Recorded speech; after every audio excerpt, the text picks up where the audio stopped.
Okay, we're going to start with the nation. Tinubu to Nigerians, shun violence and promotes unity.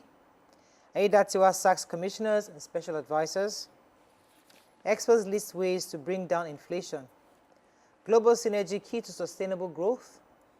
GHL, how 93 oil rigs workers were endangered by FBN. Court orders arrest of General Hydrocarbons crude oil cargo over dispute with FBN. This is such a messy story. What's going on with this back and forth? It seemed she have tired. GHL, But the FBN. newspapers are making money because they are constantly writing back to back. So the GHL has, replied the First Bank on what they said. The First Bank accused them of being indebted to the tune of 225 million, and they denied that they did any of that. They insisted that the FBN was not paying its end of their agreement, their tripartite agreement, which then forced workers on the oil rig, about 93 workers, to go for a long period without food, provision, nothing on the sea. They said the FBN, and they called the Oga name Patakpata, or the present Oga of the FBN, Alebioshu. They said then he was the risk assessment manager of the FBN, and then he had been called to intervene in the matter. He called suppliers, and he promised that they would be paid. So food was supplied, but that money wasn't still paid. The DHL had to cover for it by themselves. Now they're insisting, what the FBN is insisting, that 225 million that they're saying was diverted was as a result of the failure of the FBN to fund the rig, which was an agreement that they had entered into. So we are looking at it. And another funny part or interesting part is that the FBN on their own part have gotten a court order to now take over. So the Nigerian Navy they've confirmed that the Nigerian Navy arrested a vessel called the Tamara Tokoni. This vessel belongs to the GHL, and it was due to this court order they were able to arrest and detain it. Wow. So let me take the major headline in the nation. So our president yesterday renewed his call for unity and peace as his administration continues to tackle pressing political and socioeconomic challenges. He was saying this at in Abu Dhabi. He's still there for the Armed Forces Remembrance Day. He said the foundations of development can only be erected on the pillars of unity and peace.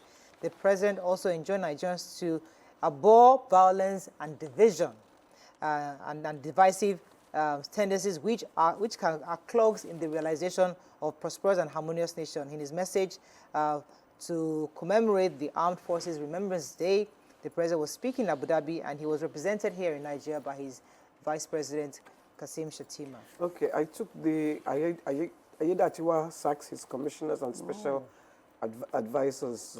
Ogun State Governor Lucky Aidatiwa dissolved his ESCO with immediate effect. He exempted 2 of them. That was the Commissioner for Finance, Mrs. Omoumi Isaac, and the Commissioner for Justice, Dr. Kayode Ajulo, the Attorney General, and the Commissioner. So he has wished them well and thanked them for their services, but now he doesn't have a cabinet. Interesting.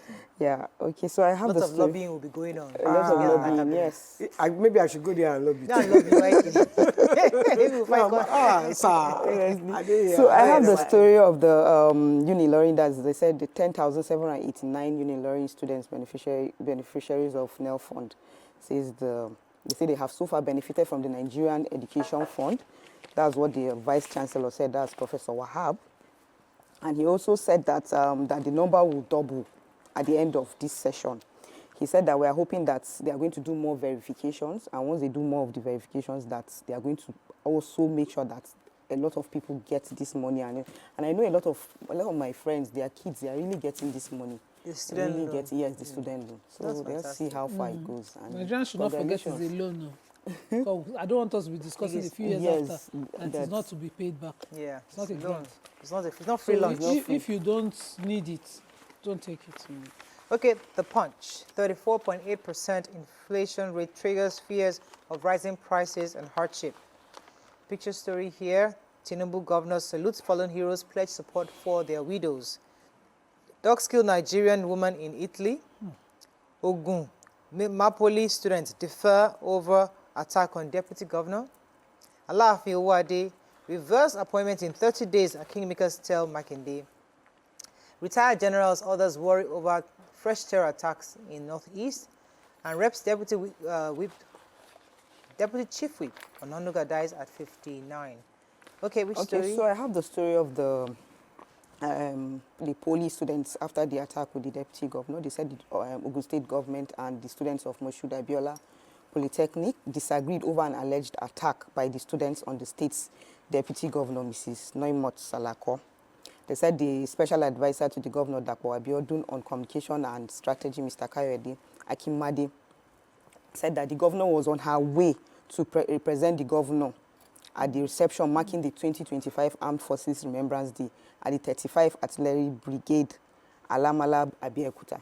So on their way as they were going, they now saw that there are some students who came out and they are protesting. So the students were protesting, they didn't know who was in the convoy. Later on, they found out that it was the deputy governor that was there. And then they started using their sticks and all of that, started hitting the car. So they said the security operatives as well as other policemen officers on ground were trying to tell them that, look, they should stay calm and allow the convoy to pass. But some of them still went ahead to still damage and cause a lot of hurt. But at the end of the day, they interviewed one of the students, and the student said that the deputy governor's security team, that they started firing shots at the protesting students, and that they intimidated them, that they shot at them 3 times, and that's why that tomorrow they are still going to come out, that the marathon protest will continue. They are also saying that they said the students are protesting against an alleged hike in tuition fees and the delay in sending them for NYSC. Okay, let's go on a very short break. When we come back, we'll continue with our reviews. Stay with us. We'll be right back.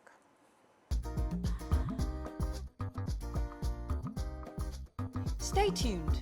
Your View will be right back.